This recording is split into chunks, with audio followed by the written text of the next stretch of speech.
Welcome back to the Cover 3 podcast here on CBS Sports. That's Danny Cannell. That's Bud Elliott. I'm Chip Patterson coming to you live on CBS Sports Network.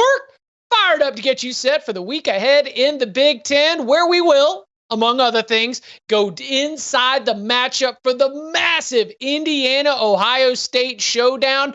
Undefeated Hoosiers against those one-loss Buckeyes. Huge implications abound, including the next and most difficult game for Curt Cignetti and these Indiana Hoosiers. Also, we're going to give you the big game breakdown treatment for the big time on CBS game of the week as Penn State travels to Minnesota in its penultimate game of the season. Can the Nittany Lions avoid a slip-up? We'll get into all that and so much more. But wanted to begin with some storylines, some news, some notes across the Big Ten. And let's start in Madison, Wisconsin, where they have a very, very important game coming up this weekend. Maybe more on that in a little bit. But Phil Longo is out as offensive coordinator. We discussed the news a little bit on Monday. But Danny, now we've gotten to hear from Luke Fickell. We've gotten to get a little bit of an idea of what the game plan is moving forward as the Badgers try to secure bowl eligibility. Now that we've gotten to hear from the head coach, now that we're, thinking about Wisconsin's last couple games of the season, what do you make of the plan moving forward without Phil Longo?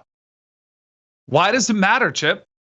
Why does it matter? That's right. That's the exact quote that Luke Fickell told reporters when they asked them who was going to be calling the plays. I'll give you the full quote. Why does it matter? I mean, the offense will run, and those guys will do a lot of things collaboratively together, and I don't think it's really important to who's calling plays. I guess it gives you all the ability to point the finger at somebody if that's the case. But those things I think is that important. Sometimes I think it's overrated in some ways, but it will be a collaborative group, and those guys will have a lot of work together. So Luke Fickell saying, I don't know, it doesn't even matter that much, but I just fired the guy that was doing it last time. I'm curious to see, what is the difference in this offense? What, can they do for Braden Locke to put him in a position to succeed? We talked a lot about this on the show after the firing of Phil Longo, saying, I don't know if it was so much the scheme as much as was of lack of weapons that you have working at wide receiver. So that would be priority number one. And, he probably does make a point as far as the actual guy who's going to call in the plays to the quarterback on the communication is probably overrated. There probably will be a lot of conversations, which I would just caution, keep an eye on the delay of games, because I've played on some teams where there was collaborative effort. All that chattering can lead to wasted seconds. And when you have a play clock that is ticking down, that can become ever so valuable. But I think these last two games are huge for Wisconsin. If they could finish 7-5 and the losses all being to pretty much teams we thought they would lose to, I think you can salvage this season with a positive taste in your mouth. If they don't, then all of a sudden it takes away from some of the positivity, some of the positive things you did this season. So I think two huge last games for Wisconsin. What about that game itself, Bud? It's Wisconsin. It's Nebraska. They're both 5-5. Nebraska is trying to get back to the postseason after just fighting and clawing and coming so close year after year after year. The Badgers, certainly to not make a bowl game would represent a huge disappointment given the standard there. What does Wisconsin do well? If you are the new offensive coordinator, what do you see with this Wisconsin team that they can do well? And Nebraska, you're now in game 2 with Dana Holgorsen as offensive coordinator. What can you do to improve on that first performance against USC? We don't need to give it the full big game breakdown, 2 5-5 teams, but given the interests and the storylines around them, what do you think is going to be the difference maker for Wisconsin against Nebraska? Interesting question, Chip. So I think, post the loss of Tyler Van Dyke, they have run the football extremely well with Tolly Walker, especially when you factor in the defenses know they're going to hand the ball to Tolly Walker. Now, maybe it didn't work against Oregon as much because obviously Oregon has a little bit different, caliber of athlete along that defensive line than everybody else in the Big Ten with a few exceptions. Now, will it work against Nebraska? Nebraska's run defense has actually been pretty decent at times this year. They do have some real monsters in the middle, but I think if you're Wisconsin, you have to at least start out trying to pound the ball with Walker. Locke is just really not it. I mean, it's Will Pauling and Locke. They don't really have very many scary threats on the outside. The pass protection has been a bit up and down so far this season. So I would expect a lower scoring game. I think Wisconsin wants to play, obviously. And on the flip side with Nebraska, I mean, they did look okay on offense against USC at times. I don't know that a midseason coordinator change is going to be the cure-all for the Cornhuskers. But Raiola's not that bad for a freshman. He's had a lot of good moments. They were pretty close on some plays against USC. I could see them pulling this one out. Danny, what's your read on that matchup? So it's interesting that we were talking about play callers because obviously Dana Holgorsen, that switch was made for USC, and it didn't cure Dylan Raiola's interception problem where he's caught that bug the last end of the season. 2 more interceptions to add to his total. I almost feel bad for him because he's been dealt with so many things. I mean, switching up a play caller is not easy, despite what we were talking about Fickell saying it's overrated. I just think he's been through a lot, but I do think this is normal. Like, I don't know what people expected. I think you've still seen flashes of brilliance. You've still seen the raw talent. I would expect him to get more and more comfortable, but I've mentioned this on Cover 3 on the podcast several times. I just wonder if Nebraska's worried at all about somebody who played at 4 different high schools. If things don't go well and you don't finish strong, what does that mean for an offseason where I guarantee you there are a lot of schools that will be calling him saying, we'll give you better weapons to work with. We'll give you better protection up front. We'll give you stability and a chance to win. I think that's probably my biggest concern if I'm Matt Rule, is making sure that Dylan Raiola finish the season strong so that you don't have to worry about fighting people off for him, which no matter what, is probably going to be the case. From Nebraska to the USC team that won last week. USC's got a massive game against UCLA, some late night Big Ten after dark rivalry game. Well, first start for Jaden Maeva. Bud, how would you grade his performance?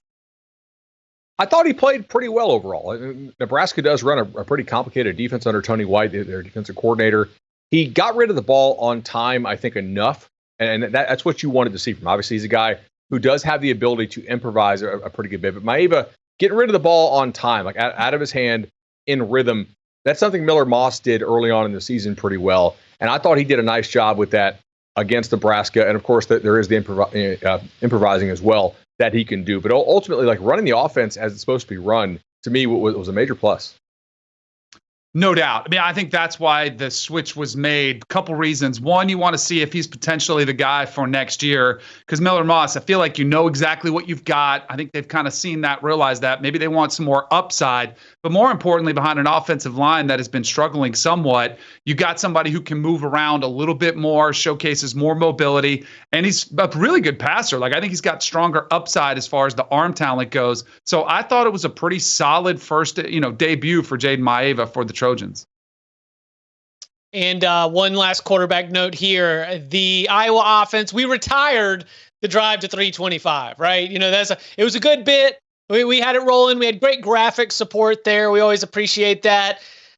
I'm a little concerned about Iowa's offense reverting back to its old ways. I got to say, Brendan Sullivan out reportedly maybe for the rest of the season. That has not been official quite yet.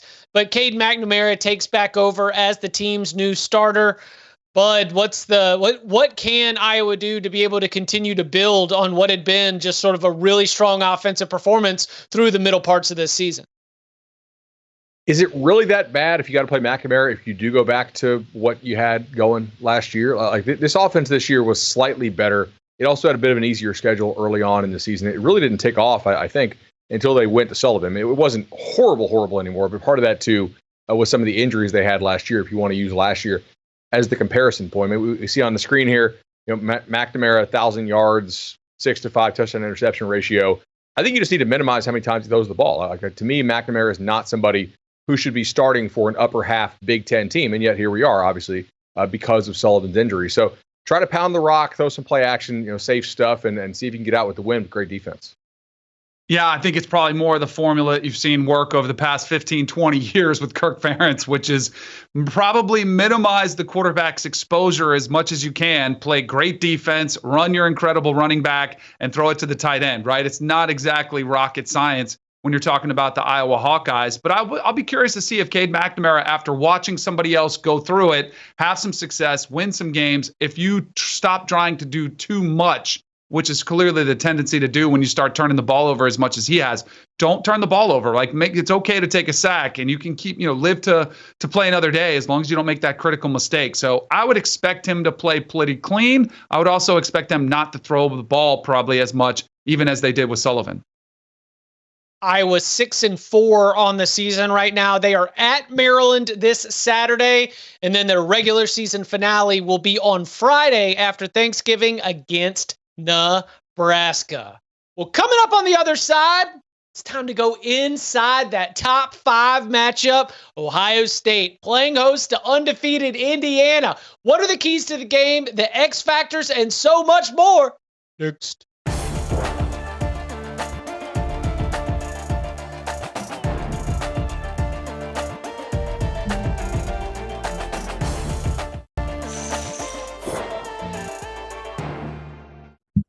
Back here on the Cover 3 podcast, live on CBS Sports Network. One of the things we like to do every single Tuesday here at this platform is take you inside some of the biggest games in the Big Ten each week. And we do have a game between 2 of the top 10 teams in offensive yards per play, between 2 of the top 3 teams in yards per play allowed, between 2 of the top 3 teams, again, in the country in scoring margin. Both offenses and defenses are balanced against the run and the pass. Both teams are ranked in the top 5 of the AP poll.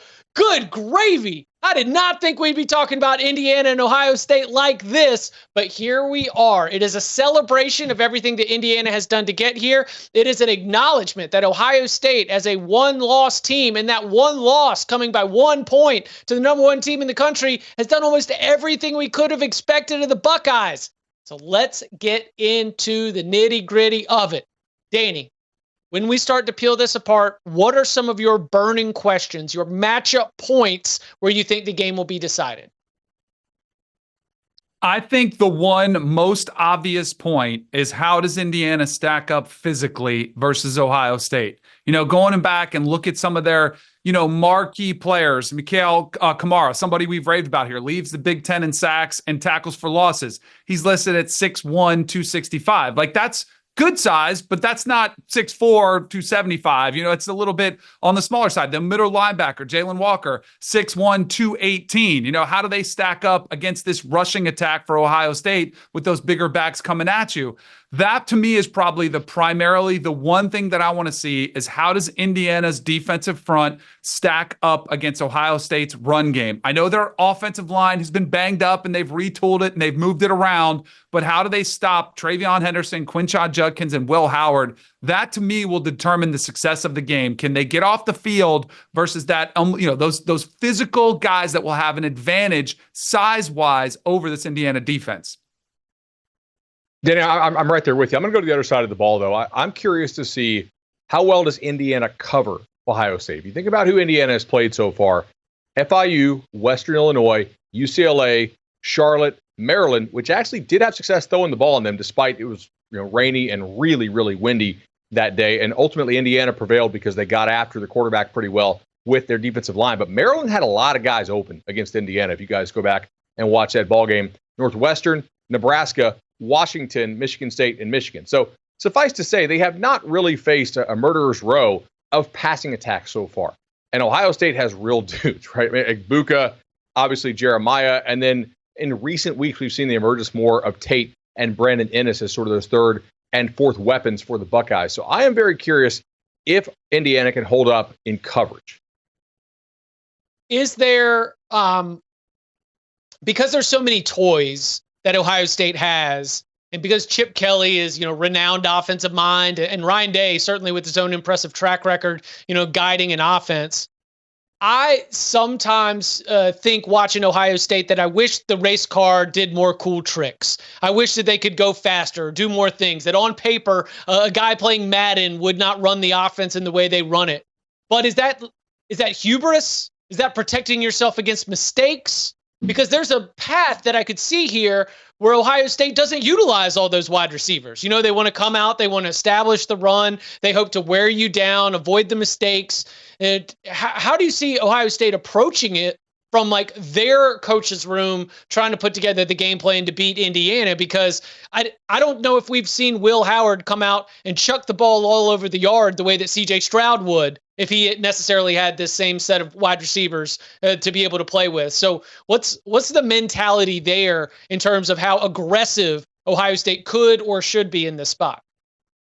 Chip, it's a fascinating question because if you're Ohio State, if you asked them 3 to 4 weeks ago, they'd probably say, all right, we need to pound the rock, probably need to run Will Howard here because we're now down our first and second left tackle. And they had to move Donovan Jackson, a guard, to left tackle. Yeah. And I mean, as a recruiting guy, I actually saw him play tackle a pretty good bit at a lot of these camps. Like, I guess in an emergency, that could work. And to me, Jackson has played better than I thought he would play at this level. So Ohio State's coaching staff is going to have to ask themselves a question, like, how good do you think this guy can hold up against some real pass rushers? Because Indiana, as Danny pointed out, does have some. Or do you want to kind of lean on him just to be a great run blocker, as he's always been, run Will Howard more? But I do think I would try to test Indiana secondary. I mean, Maryland had guys open against them pretty often, and nobody else they've faced except for maybe Washington has something even like resembling a competent passing attack at this point. So I'd see if they can cover Jeremiah Nagbuka. Yeah, I mean, this is, as much as, I've been a captain for Indiana, like cheering them on, saying they deserve the respect, but all these questions are warranted. They will not have faced a passing attack like this one with the type of weapons that they come. Another size, mismatch that I was looking at, D'Angelo Pons, the corner for Indiana, is 5'9". How does he stack up against a beast of a receiver in Jeremiah Smith? Then they have to help him over the top with the safety. That makes it trickier for that safety to get down and help in run support. So all of these questions are ones that I'm sure Kirk Cignetti is wondering too and hoping you're up to the challenge. But there are going to be some clear advantages that Ohio State has.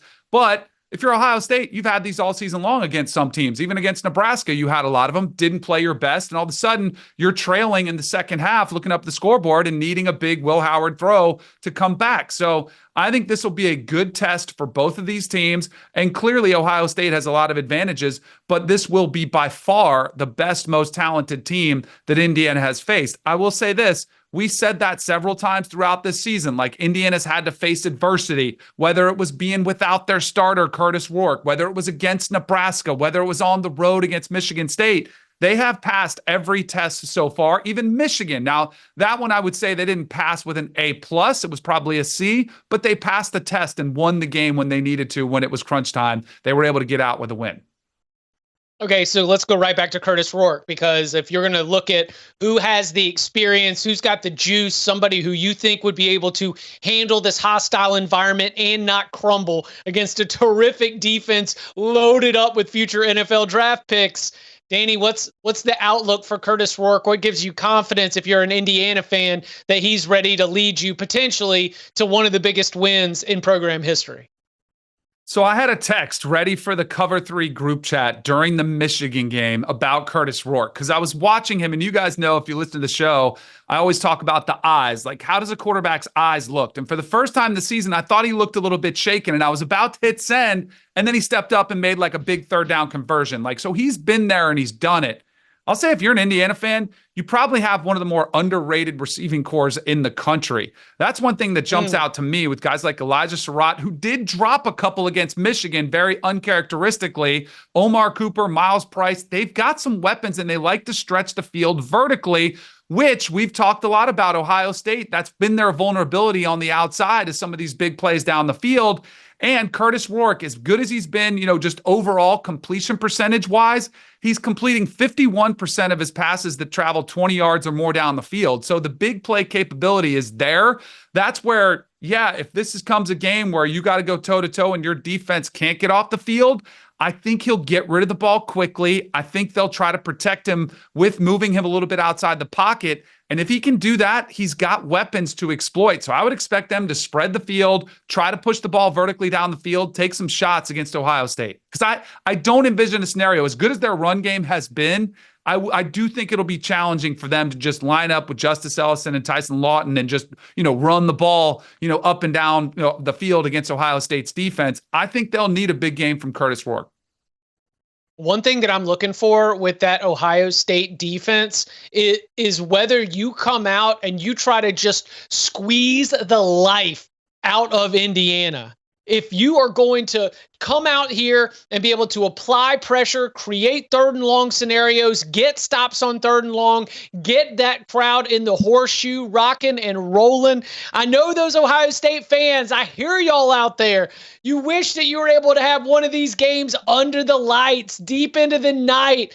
But this is the kind of game that you want to be able to show why Ohio State is one of the top teams in the country. And so for a Buckeyes defense that we know is loaded up to be able to stop the run, can Ohio State stop the run on first and second down? Can Ohio State force some 3-and-outs early in this game? Because then you kind of put yourself in that situation to have the juice, to look like a championship contender. You know, we talked about that with Texas in recent weeks, where it's like, man, I really would like to see this team live up to what your mind's eye imagines of a top 3 team in the entire country. For everything that's there for Indiana, I think there's also an opportunity for Ohio State to walk out of this game and be like, remember why we were that team coming into the year, the rock stars, everybody that came back, everybody we got from the portal. I'm very curious to see, because this is the kind of stage where Ohio State would be able to make quite a statement in terms of their contention for the national championship and so much more. Bud, do you think that Indiana will be able to run the ball against this Ohio State defense?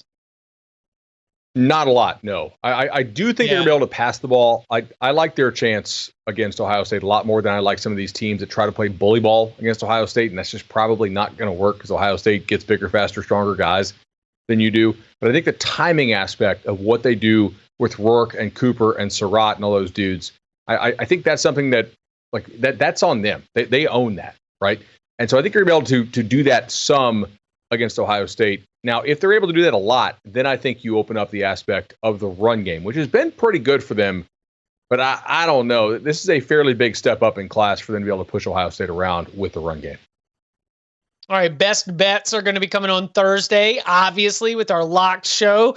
But if you were to say a lean, one side that's got your attention, we're looking at, Ohio State around 13.5-point favorites, over under around 51.5. Bud, what kind of game, what kind of outcome do you think we might be in store for? I feel like the game is lined pretty efficiently, which is the boring answer. But if I had to just force something, I think I would look to under. Because I do think that Ohio State's defense is likely to have some answers for Indiana ultimately over the course of 60 minutes. And I really don't think Ohio State needs style points, right? Just get the dub, get the next week. So if you think Ohio State wins, I think you probably like under. I think the line is really tight. I've gone back and forth, making sure I don't get caught up with my heart wanting the underdog story of Indiana to go into the shoe. Like, if this game was in Bloomington, I think I'd have a better take on it, feeling like they potentially could do it. I do wonder what it's going to be like going into a hostile environment. Can they keep it close? Which is one of the things I did want to hit on, because we've already going into this game, Indiana has this bar that has been set just for them. They're the only team in the country that we talk about this way. Like, Tennessee just played Georgia. It didn't look great. Second half, the game got away from them. And yet no one is talking about Tennessee now out of the playoff mix because of the final score versus Georgia. That's the bar that's been set, though, for Indiana. Every critic out there has said that. I don't think it's fair, but I do think it'll probably be right around that number. And if it is that enough? Is it a backdoor cover where they score a touchdown late to get it around that 14-point margin? Or, is it one where they're tight and then Ohio State scores late to pull away? All of those things matter, I think, unfortunately, for Indiana. It's not fair, but I think it's the reality that Indiana needs to present well on a national stage to preserve their chances for the college football playoff. Which is why they're going to play 60 minutes of football, smoke them through the filter, Indiana fourth quarter plus 2.5. I mean, come on. You're going to give me the best fourth quarter team in America, and you're going to give me points to where 7-7 on the scoreboard in the fourth quarter is a winner? Let's go. We're back on that train. All right. No, listen, will that be a lock? Probably. Will I have more on this game? Definitely, because it's the end of the season. We're letting it fly. Come tune in Thursday, 11 a.m. Eastern time for all of our locks. Well, coming up on the other side, we turn our attention to Penn State and Minnesota, including a player to watch and a big game breakdown next.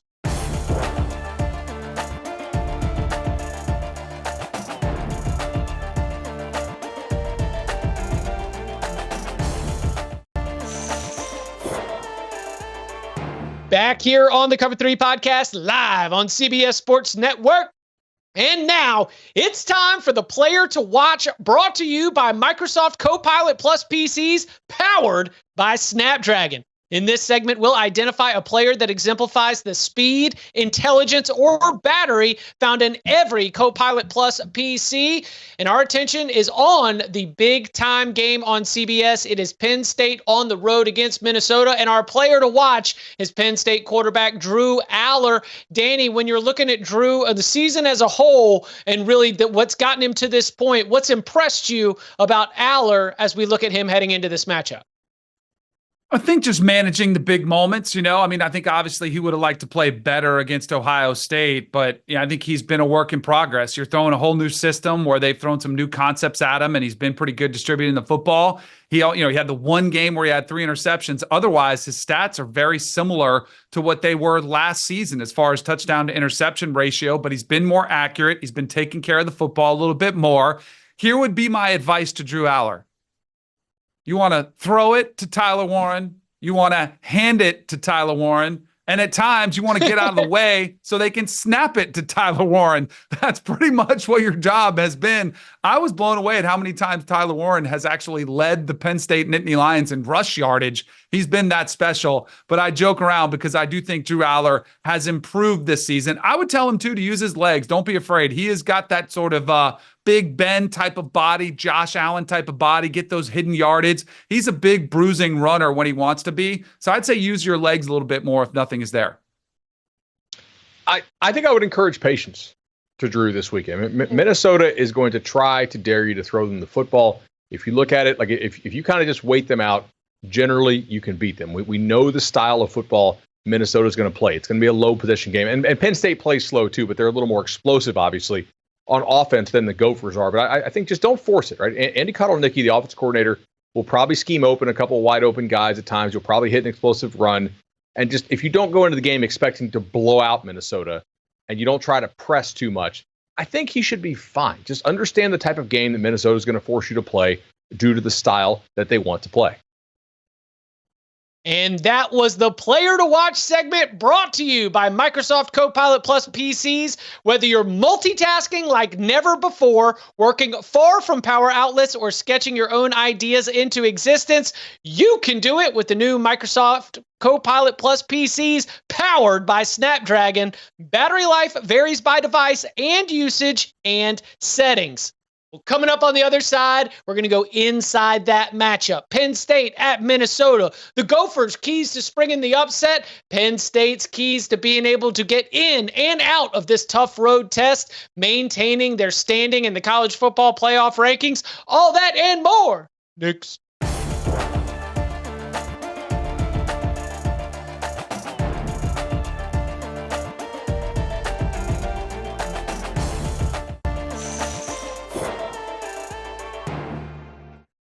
Back here on the Cover 3 podcast, live on CBS Sports Network.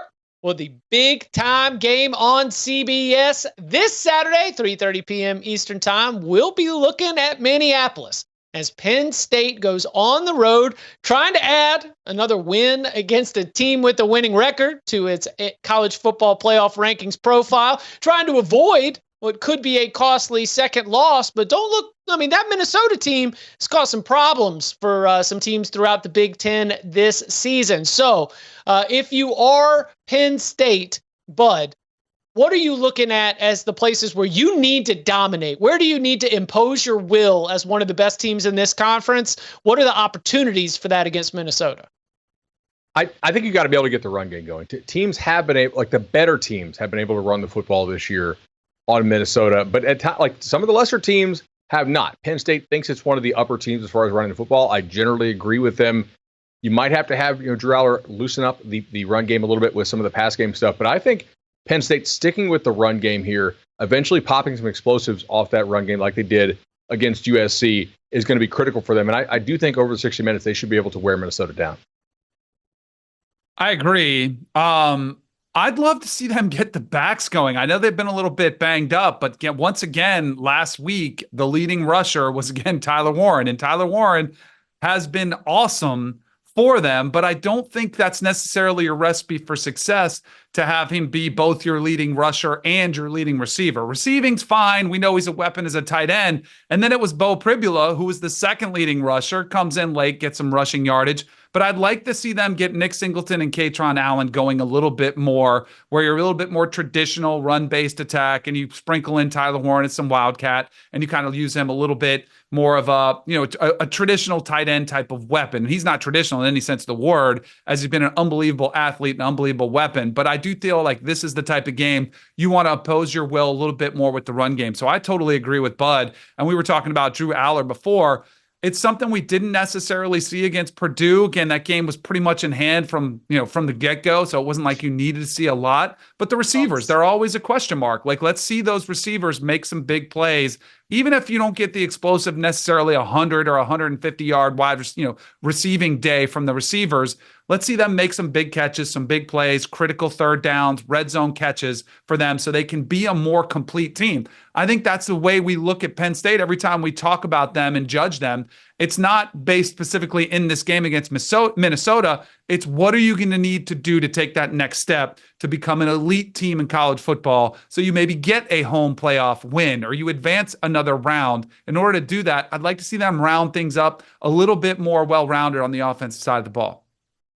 Okay, so what about that Minnesota side of this? Because this is a team, remember, they were frisky against Michigan in the Big House. Then they go on a nice little run. They get the win against USC with some late game dramatics. They get the win against UCLA. They beat Illinois in a game that kind of felt like they were really starting to break through, and then just lay an absolute egg against Rutgers. Big, I guess it's an Ethan Kaliakmanis revenge game, Kirk Shiraka revenge game. Choose your own storyline or narrative there.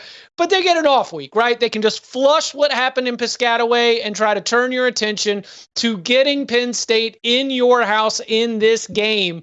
Danny, what are the things that Minnesota is preaching to its team right now? What are the things that Minnesota could do to be able to give themselves the best chance possible to pull off an upset that would be extremely college football, if you ask me? Yeah, absolutely it would. I think this is a really tricky spot for Penn State. I mean, the 2-touchdown point favorite. You're looking at it. You're supposed to win this game. Is there a chance that Minnesota, who was sitting there at 6-3 with a chance to be 7-3, might have overlooked a road trip to Rutgers because they were anticipating this game? I think there is. I mean, it is human nature. You win 4 games in a row. You're starting to feel pretty good. You start looking ahead. You just assume you can walk, into Piscataway and get the big win. I think that had as much to do with it as anything, but they're getting pretty solid quarterback play. They're getting pretty evenly balanced attack. I think this is one where Penn State needs to be really careful with it. As much as we talked about the offensive side of the ball, I do think Penn State's defense needs to step up and impose their will against Max Brosmer for Minnesota. Make sure you kind of keep him in check. Make sure you don't let him get too comfortable in the pocket because he's been quarterback who, when he gets hot, can definitely hurt you at times. So you just want to make sure he doesn't get too comfortable in that pocket and make sure you just keep him on his toes. Totally agree, Dan. I think Brosmer is actually one of the more underrated quarterbacks in this conference. And I think one of the things he's had to do this year is try to look to guys other than Daniel Jackson. Everybody came into the season knowing Jackson's going to be the stud for Minnesota. If you take him away, do they have anything else? And at times the answer has been no. But at times the answer has been yes. And I think Max does a really good job of actually scanning the field and finding the open guy and seemingly not caring. He doesn't just force the ball to Jackson all the time, like a guy like Ethan Kaliakmanis did, several years ago when he played for Minnesota. They had like one dude catch 1 million balls, right? Brosmer will spread it around some. I think that's going to be really key because Penn State should and probably will try to take away Jackson to the best of their ability. Yeah, do you think that, because when I'm looking at this matchup, I know that Penn State is so good up front and that their hope is that we're going to get so much pressure on Brosmer. We're going to speed him up. We're going to get him off his mark. All of a sudden it's going to be very difficult for the downfield passing game to really develop. Like, Bud, do you think Minnesota's offensive line is built to be able to hold up here? Not necessarily. This is something I think I have a bit of concern about. If you look at who Minnesota has played, right? Who really has great speed rushers who they've faced? I think it's for the most part like North Carolina, which was week 0, and then not a ton of other elite speed rushers. I mean, Iowa has some guys that are kind of speed to power.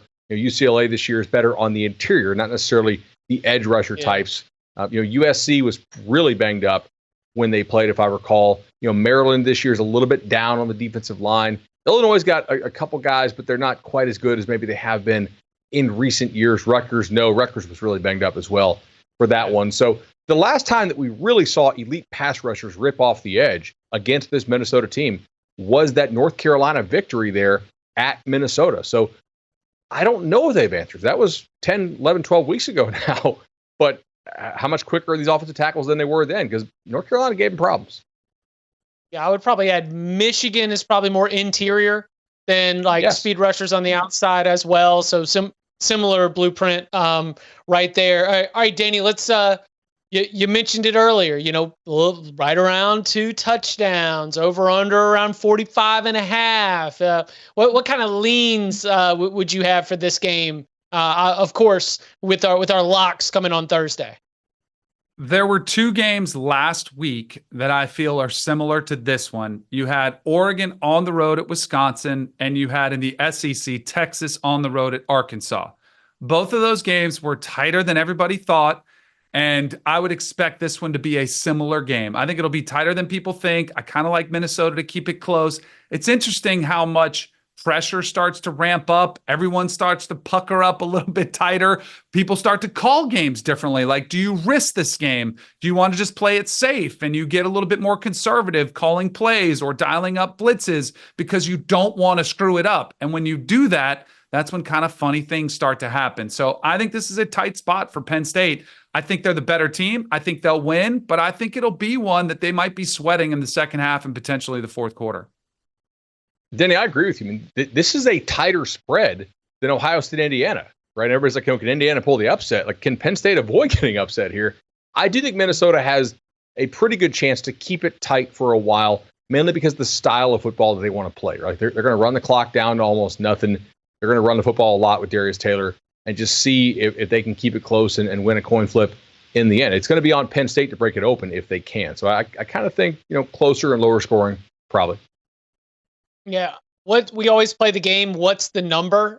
I think the number's 27. Like if Penn State gets to 27, then it might be out of reach given, what Minnesota's offense has been for most of the year, what Penn State's defense is and everything that we do. Like a hot start would go really, really far, I think, for Penn State. But at the same time, don't let this thing, we already got the days are getting shorter. Don't let it be cold, dark. Right. All of a sudden, Minnesota gets a little bit of confidence. You got Max Brosmer rowing the boat with his celebrations. Yeah, just DJ Flex sprinting up and down the sideline. He's sprinting up and down, fired up. Chip, I think Brosmer will be one of the better quarterbacks they've played. Have you seen the weather for this? Don't let it get cold. Oh, no. It's going to be 32. Ooh. What's the feels like? That feels like when the sun goes down, too. Yeah, listen. It's going to be dark at 4:00.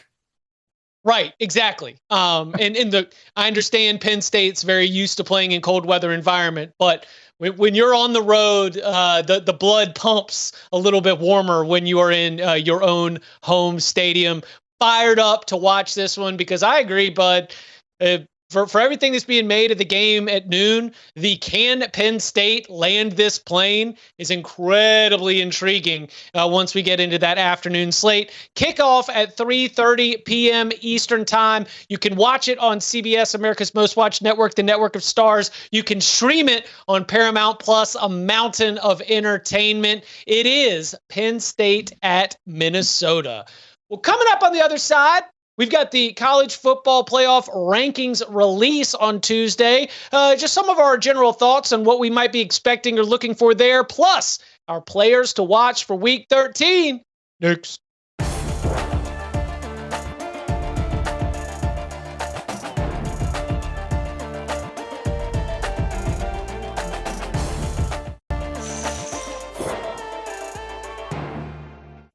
Back here on the Cover 3 podcast. And on Tuesday night, we will get a new set of college football playoff selection committee rankings. Bud, anything you're looking for or keeping an eye on going into that?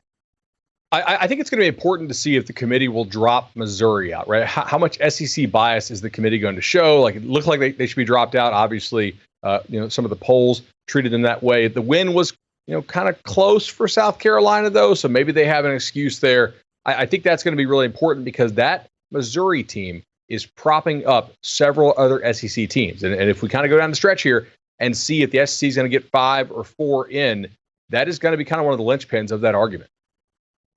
Totally agree. I'll be curious as to that one. The other aspect is how much do they value head-to-head competition?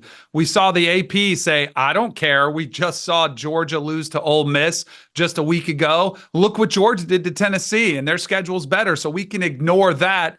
Is the committee going to just ignore what they've seen on the field and do the same thing?